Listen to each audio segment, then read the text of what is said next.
When Franklin understands that his brother's inheritance is going to be stolen from under his nose, he decides to get rid of him.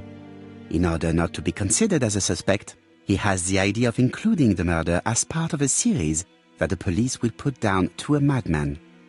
Franklin uses Sir Carmichael's medical records to choose his victims as well as the ideal suspect, Alexander Bonaparte Cust, who was seriously wounded in the war and suffers from bouts of amnesia. Franklin writes the letters he will send me before each murder on his own typewriter in advance. He contacts Cust by letter and offers him a job. Cust is convinced that he is working for a hosiery company. In reality, it is Franklin that sends him his instructions, his goods, and even his typewriter. When we receive the first letter, Hastings thinks that it is a joke. As for me, filled with foreboding, I prefer to inform Chief Inspector Japp.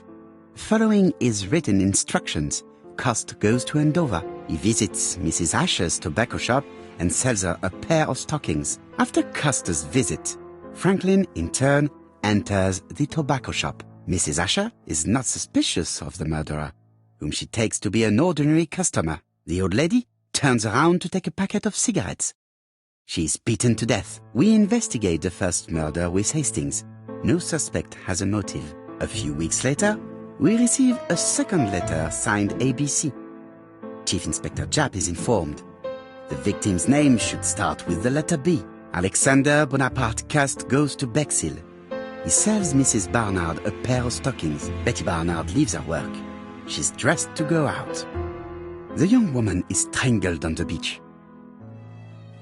Betty was killed by the man who had arranged to meet her that evening, the seducer Franklin Clark. In Bexhill, Donald Fraser appears to be the perfect suspect for Betty's murder, but he has no connection with Mrs. Asher. 5 days after the Bexhill murder, Cust goes to Churston for his work. In the afternoon, Sauergret turns away a stocking seller. After dinner, Sir Carmichael Clark takes his usual walk. His brother waits for him, hidden behind a bush. The murderer leaps out from his hiding place and cuts Sir Clark's throat. The third letter arrived late. Franklin deliberately wrote a wrong address. In Churston, Thorogray and Franklin Clark are the main suspects. Back in London, Cust is seized by violent coughing fit and brings up blood. He stains his shirt, which later frightens his landlady. We receive the final letter from ABC. The next murder will be in Doncaster. The second general meeting in London highlights the common point between the victims, stockings, and a throat condition. Cust's landlady telephones Scotland Yard to tell them about her suspicions. Cust is arrested shortly afterwards in Doncaster. Franklin had planned a fourth murder in Doncaster. He abandons the idea after Cust's arrest.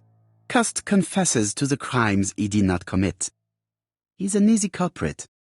Too easy. Franklin Clark is unmasked. He is the true culprit and the man who manipulated Cust. And there we have it. Another case solved by Hercule Poirot.